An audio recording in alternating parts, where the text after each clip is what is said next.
TSK என்ன சிந்திச்சுட்டு இருக்கீங்க?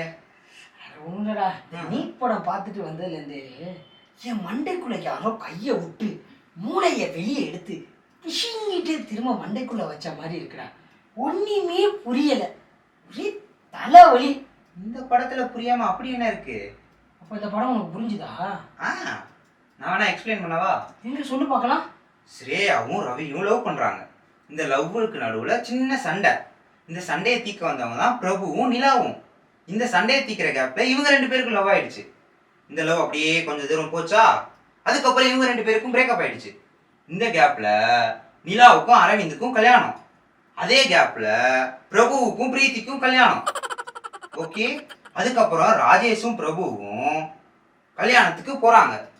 இந்த ராஜேஷ் யாரா? ராஜேஷ் யாருன்னு தெரியாதா? சரி, நான் முதல்ல இருந்து வரேன். ராஜேஷ் அவன் ஃப்ரெண்டு. கல்யாணத்துக்கு போன இடத்துல அஞ்சலிக்கு பிரபு மேல காதல். அஞ்சலி யாருடா? அதான் கோவால மீட் பண்ணாங்களே. கோவாக்கு ஏன்டா இவங்க போறாங்க? அங்கதான் நிலாவுக்கும் அரவிந்துக்கும் கல்யாணம். என்னத்த சொல்றதுன்னு தெரியல கண்ணு கண்ணு கண்ணு. கடைசியில பிரபு அஞ்சலிய கல்யாணம் பண்ணானா, நிலாவை கல்யாணம் பண்ணானா, பிரீத்திய கல்யாணம் பண்ணானா, இல்ல அடையளவு ராஜேஷ தான் கல்யாணம் பண்ணாங்கிறதா கதை.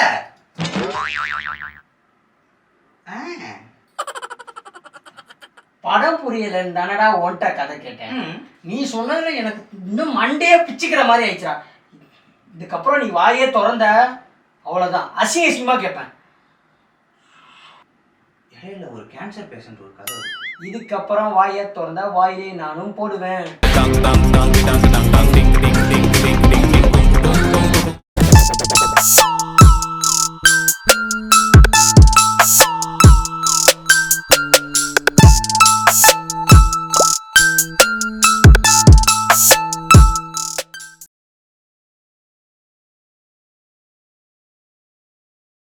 வணக்கம், இது நம்ம வீட்டு திரை. நான் உங்கள் எஸ்கே, இவர் உங்கள் டிகே.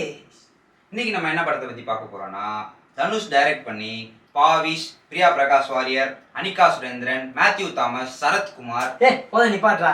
பிப்ரவரி 21 தியேட்டர் ரிலீஸ் ஆன நீக்கு. நிலவுக்கு என் மேல் என்னடி கோவம்? மாட்டின முழிக்கிற மச்சான்.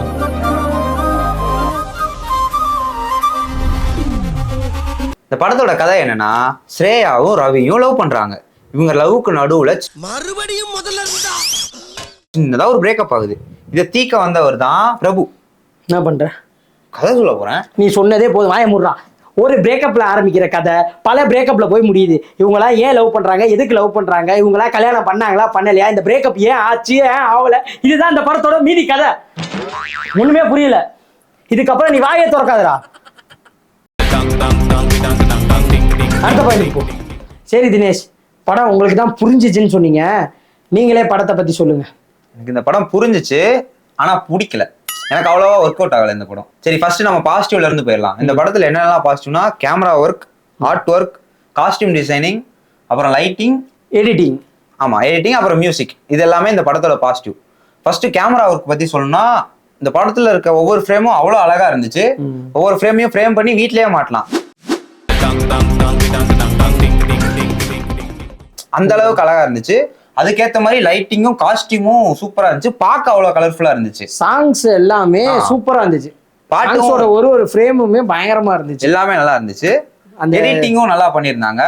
டைரக்ஷன் டீமும் இந்த டிபார்ட்மெண்டோட சேர்ந்து ஒர்க் பண்ணியிருந்தா, ஸ்கிரிப்டும் கொஞ்சம் நல்லா இருந்திருந்தா, ஒரு பிரேமலோ ஒரு திருச்சிற்றம்பலம் இந்த மாதிரி வந்திருக்க வேண்டிய ஒரு படம். அப்படி அது வரல. ஆக்டிங் பத்தி பேசும்போது படத்தோட ஹீரோ பாவேஷ் பத்தி பேசி ஆகணும்.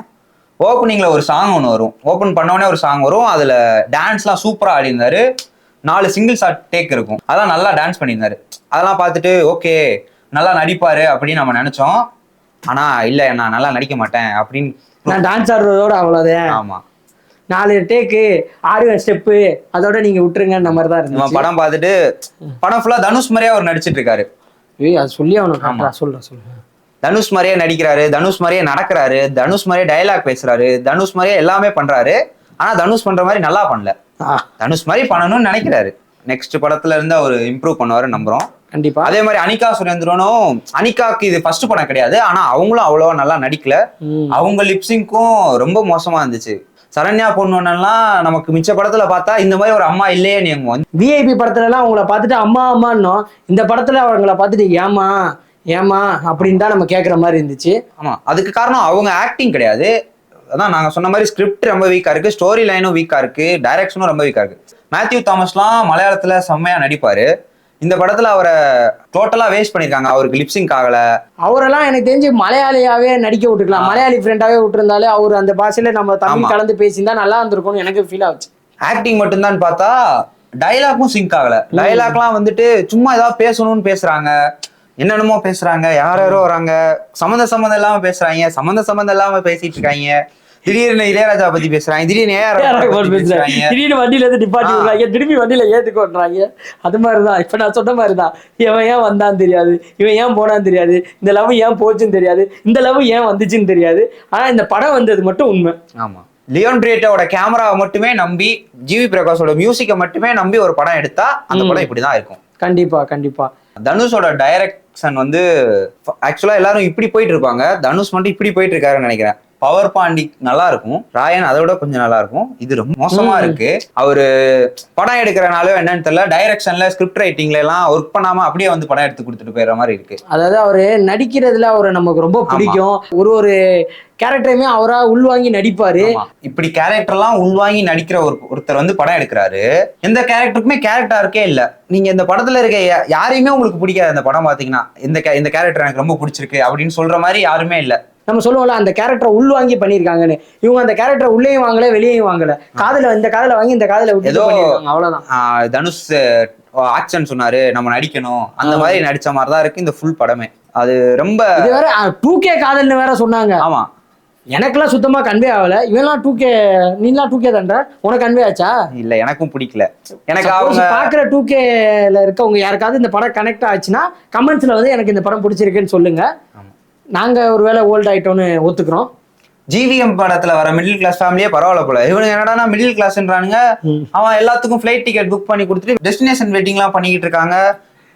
என்னப்பா ஹீரோ எதுவும் பெரிய பிசினஸ் மேன் கேட்டா இல்ல, அவர் சும்மா ஹோட்டல்ல செஃப்பா இருக்காரு, அவ்வளவுதான். ஆனா டெஸ்டினேஷன் வெட்டிங் பண்றாங்க, வாரானா பார்ட்டி பண்றாங்க, வீட்ல இருக்க மாட்டாங்க. நாம மாதிரி வீட்டுல இருக்க மாட்டாங்க, எங்கேயாவது போயினே இருக்கானுங்க, ஏதாவது பண்ணினே இருக்கானுங்க. எவ்வளவு காசு தான் வச்சிருக்கானுங்கன்னு தெரியல, ஆனா மிடில் கிளாஸ்ன்றாங்க. அநியாயம் பண்றாங்க. வீட்டுல திடீர்னு பார்த்தா அதாவது கருவாட்டு குழம்பு செஞ்சு தராங்க, திடீர்னு கிண்ணம் வருது, சோறு வருது, எப்படின்னே தெரியாத மாதிரிதான் நிறைய கனெக்ட் ஆக முடியல. எந்த சீனோடையுமே ஒருத்தர் கனெக்ட் ஆகாத முடியாத அளவுக்கு தான் எனக்கு இந்த படம் இருந்துச்சு.